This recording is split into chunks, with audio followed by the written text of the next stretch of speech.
Sorry, we can talk about the anime forever. Let's play the game. Fight it out, boys. Let's do it. So when I look at fighting games, one of the first things that I'm trying to think about is balancing here. Obviously, off the anime, All Might is the #1 hero. He's the strongest one here. But you're probably gonna try to not make him that way in this game. Yeah, we wanted to be fair for casual and those hardcore fans of the series. Although, All Might is #1 hero, we wanted to be able to have, players play as some of the other characters against him and make it a fair fight. Do we ever see skinny All Might?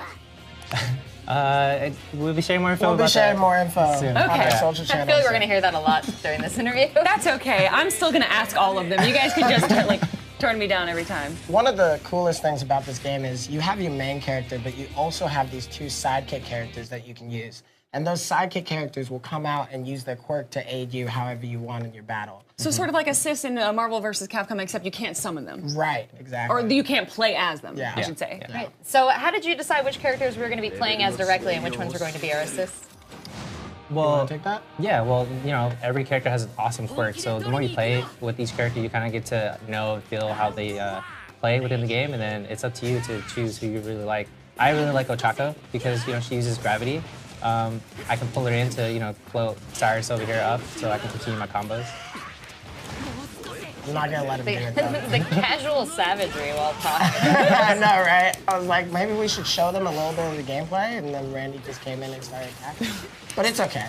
So the 2 psychic characters you have are both darkened, but you see a blue meter underneath it, as if you do attacks, the bar grows and then you can summon them? Exactly, exactly. So there's a lot of management going on in how you want your characters to come out. Right now, I just brought in Bakugo, but now because I just brought him in, it's going to take a while for him to recharge again. Yeah, we see these 2 other bars under our fighters are currently out. What are those going to represent and how are we going to use them? So the one with the 1 is basically like a special meter. So you get 3 quirk specials. So one's a light quirk attack, and then one's a second, which is like a bigger, more powerful quirk. But then it also allows like a cutscene like this. That's for level 2? Yeah, level 2. And then third is the entire team comes out. Ooh. Yeah. Is there any special interactions with if you have Bakugo and Deku together and he's like, "Shut up, Bakugo," or something like that? Well Or played, Deku, I should Randy. say. Well played. Well played.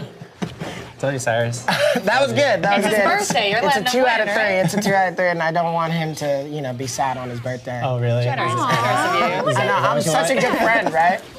So as I was saying before, is there any special interactions between characters that have ties together? Yeah, so there's also a story mode, which we just announced. With that, you do get some of the cool cutscenes within the show that really let you relive some of the experiences and the relationships between the characters.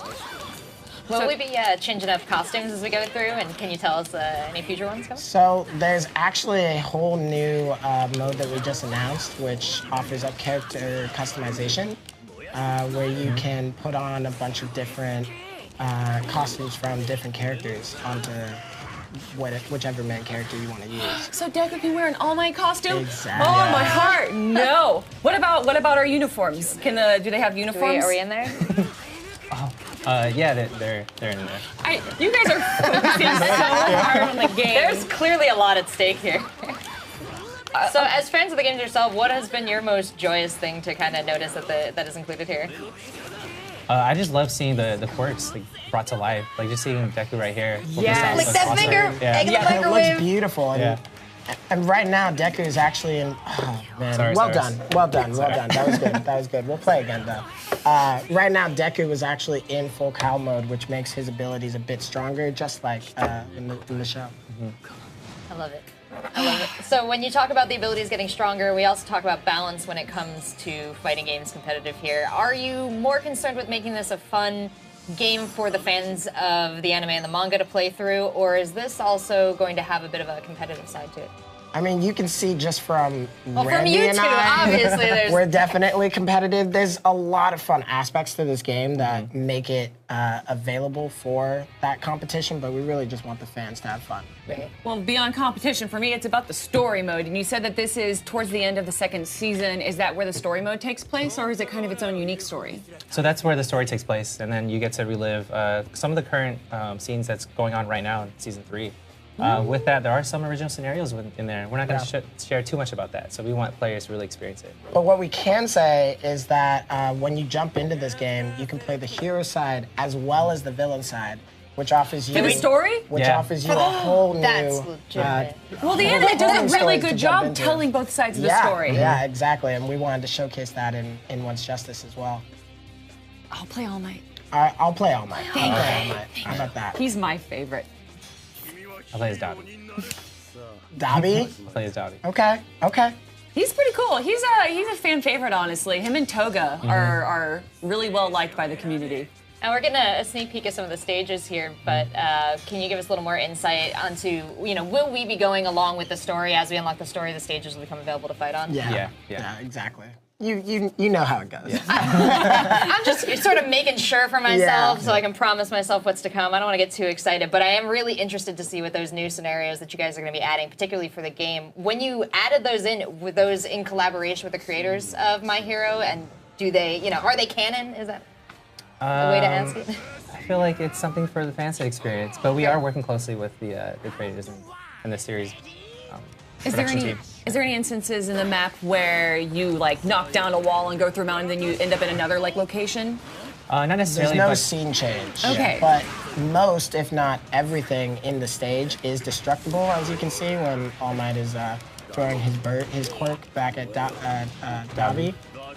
Why you is can he see blue? all of these. That's Dobby's quirk. Right. Yeah. So Are you these can see stages? all of these trees that are being destroyed, and then they're going to stay destroyed for the entire match.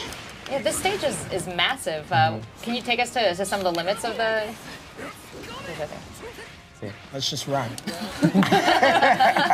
I can't just. And we let did you see run away, some Sarah. stage interaction. Are we going to be able to get up on the walls to use some of our quirks to You can get you up on can. the walls, yeah.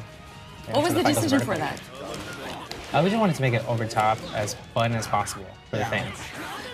Going on more of the technical side, there's two sets of combos here. There's auto combos and manual combos. What are the differences between those, and what do you think players are going to tend to lean towards?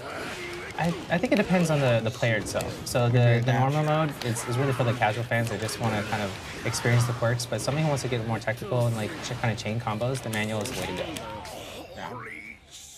Well played, man. Yeah. Well played. See I love not only are the hits given little comic boofs, but the misses as well. There's a whoosh in there that was Yeah.